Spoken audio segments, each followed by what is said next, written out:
안녕하세요, 범스입니다. 올해도 벌써 7월입니다. 그래서 그런지 요새 7월부터 달라지는 것들이 많더라고요. 그 전에 먼저 지난주에 분리배출 관련 영상을 올렸는데 정말 많은 분들이 댓글로 공감해주신 분들도 계셨고 또 다양한 의견들을 남겨주셔서 감사합니다.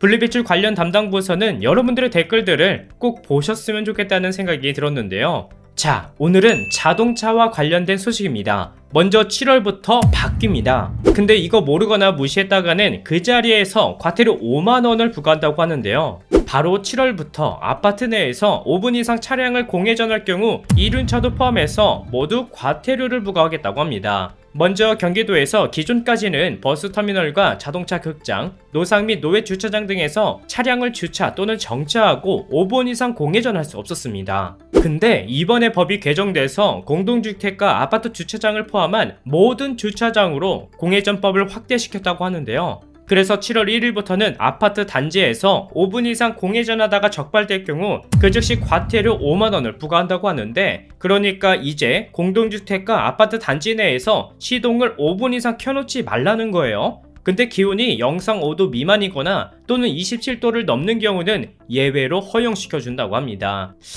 이쯤 되면 저랑 같은 생각을 하시는 분들 계실 거예요. 이거 사실 지금 말이 많습니다. 왜냐? 일단 취지는 알겠어요. 자동차 공회전이 예전부터 항상 배기가스 배출로 대기를 오염시킨다는 이유로 문제 삼아왔어요. 근데 문제는 이거 과연 현실성이 있는 정책인지 걱정됩니다. 왜냐면 일단 이걸 어떻게 누가 단속할 건지도 사실 좀 의문이고, 일반 아파트와 공동주택에서 공회전 5분 이상 하는 차량을 과연 어떻게 잡아낼 건지 이것도 좀 궁금합니다. 공무원을 대거 투입해서 단속을 벌인다면 가능할지도 모르겠어요. 근데 그 인력이면 불법 주정차 하는 차량들을 잡아내는 게 훨씬 좋을지도 모르겠습니다. 게다가 나름 계절에 따른 기준을 정한 것 같은데 기온이 영상 5도 미만과 27도를 넘는 경우는 예외라고 했죠. 이제 차량에도 온도계를 다들 장착하셔야 그래도 사람들에게 경각심을 주는 건 좋다고 생각합니다. 이제라도 규정으로 남겼다는 점에서 좋다고 생각하는데, 그래도 뭔가 현실성이 조금 떨어지지 않나 라는 생각이 들지만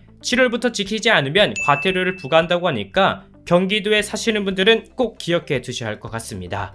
두 번째는 최근 차선 변경하는 차량만 노리는 보험 사기가 급증하고 있는데요. 먼저 영상을 봐주세요. 지금 교차로에서 차들이 좌회전하고 있는데 그 순간 2차선에 있던 차량이 1차선 차량과 그대로 부딪히고 있는 장면입니다. 이게 단순히 보면 그냥 1차선에 있는 차량이 운전 미숙으로 2차선까지 침범해서 발생한 접촉사고 아니냐라고 생각할 수 있지만 사실은 보험 사기단이 일부러 낸 사고라고 해요. 이번에는 검은색 차량이 오른쪽에 불법 주정차 차량을 피하려다 중앙선을 넘었고, 이때 맞은편에서 흰색 차량에 그대로 부딪히는데요. 이렇게 작년부터 올해까지 고의사고를 내서 챙긴 보험금만 무려 수십억 원에 달한다고 합니다. 근데 지금까지는 대부분 벌금형으로 끝났지만 8월부터는 보험 사기를 치다 적발 시 즉시 운전면허 취소 및 정지가 되고, 해당 운전자는 운전면허 시험에도 영향을 주는 등 앞으로 보험 사기를 적극적으로 예방할 계획이라고 하니까 알고 계시면 좋을 것 같습니다. 세 번째는 오는 10월부터 이 기계를 무조건 장착해야 되는데요.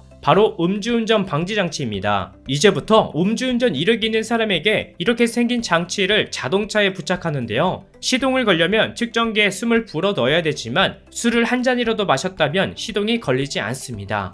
또 이 장치가 타인이 대신 숨을 불어줄 수 없게끔 중간중간 본인이 불어서 확인을 해야 된다고 해요. 그래서 부착 기간은 최대 5년 동안 장착해야 되고 구매 및 설치도 본인이 부담해야 되는데 만약 부착하지 않으면 벌칙이 따른다고 합니다.